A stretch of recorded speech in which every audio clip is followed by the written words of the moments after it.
Hi, I'm back with Scott Edward Smith, and we're talking about writing for actors. So today we're going to talk about staying on track. I know Scott as an actor, and I'm working on a writing project, and I'm also going to direct it. I get really excited about the big picture and the end product that I want to just jump ahead in the story development process. And it's like, slow down, cowgirl. You got to really focus and get all your ducks in a row, of course, before you get to the heavy lifting. So I'm curious, what's the best way that you've found to just stay on track and basically not get stuck? Okay. In the big picture of it, it is, and sometimes I've literally done this. I just write it in big letters and post it on the wall in front of me. It's behind the computer that I am not writing on at that moment. And it is just to remember, writing is a craft, just like any other creative endeavor is. And that has to be honored. And to honor it, you got to do the work. And so if you're a musician, you rehearse. You're an athlete, you work out. And you don't get the luxury of it's 6 a.m. You got to get up and you got to go do this stuff or you're not going to win it. And it's just as plain as that. And writers get away with a lot of stuff because they don't have some of them do have a coach, and coaching is an important part of it if it's appropriate for you. But it's knowing that you just set a schedule. Just set a schedule. And if it's complicated because you're paying bills because you have another job, which I would say is 90% of what most writers, actors, musicians, choreographers do until a certain point. But you have to do your best work in that place so that you're not doing a second job to do that. So if you can do it, set it to like between 8 o'clock and noon. That's it. I'm in the room, doors closed. Or if you have a job, maybe it's in the evening and maybe it can only be 2 hours, but set the time and honor it. Just do it. And open up the computer. If you've started on something, and honestly, even if you don't write a word, even if you do, don't go to Google, don't start searching things, stay and stare at the page you're writing. And if you don't write anything, you have to get to a place where you understand that that's part of the process.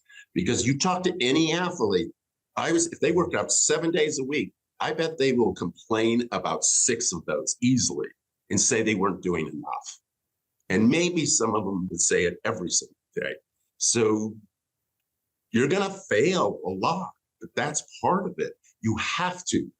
If you think this is going to come to you and not fail, you're crazy. If you think someone like Aaron Sorkin doesn't have the fear or doesn't have a work ethic or doesn't have concerns about this stuff, you're crazy. Everybody does, whether it's your first project or you're him. It just happens. So I think a lot of what you're talking about too is just giving yourself permission. Yes. A little bit. Yeah, because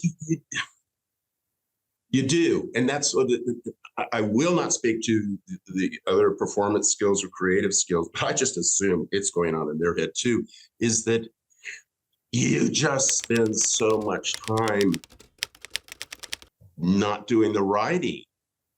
And you've got to come to the conclusion that that's okay.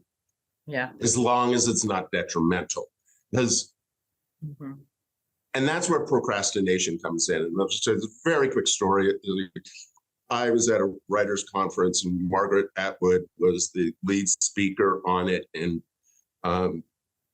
just to be in a room with her was incredible. And then they got to questions and answers. And I was just like, oh, good God, where are we going to go here? What is anyone going to say to Margaret? And of course, one of the questions came up is, what's the secret to writing, to the success of writing? And I was like, this poor woman, how many times has she been asked this stupid question? And her answer, without missing a beat, was procrastination. Learn the art of procrastination. And of course, she said it to get a big laugh and everything. And I thought it was incredibly funny. And I left that place realizing that's exactly true.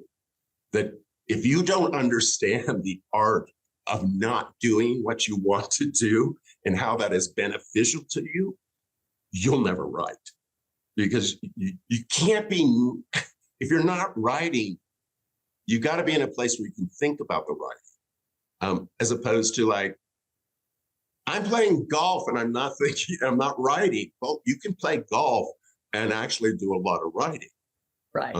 For a lot of people, and this is true about me, the actual sitting down in front of it, the pumping out of words and dialogues and scenes, that comes very fast and furious.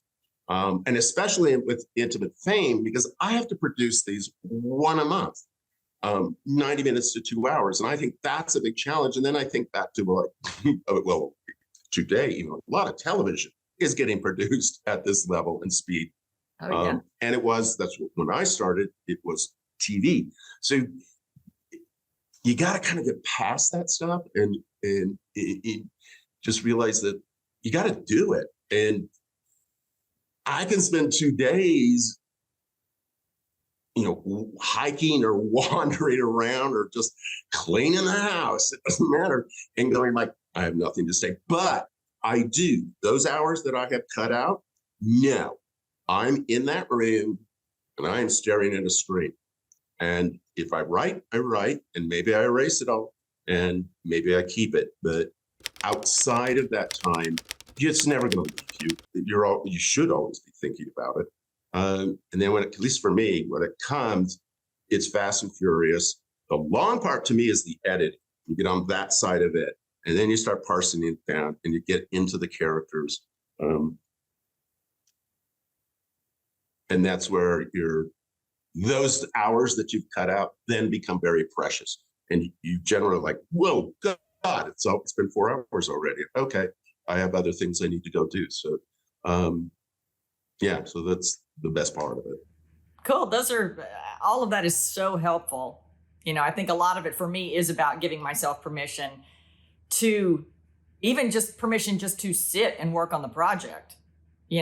That's pretty hefty. And then to be able to go away from it, clear your head, procrastinate a little, even though you're still working on it, and then come back. So these are all wonderful, wonderful ways to help write. So thank you. Appreciate it.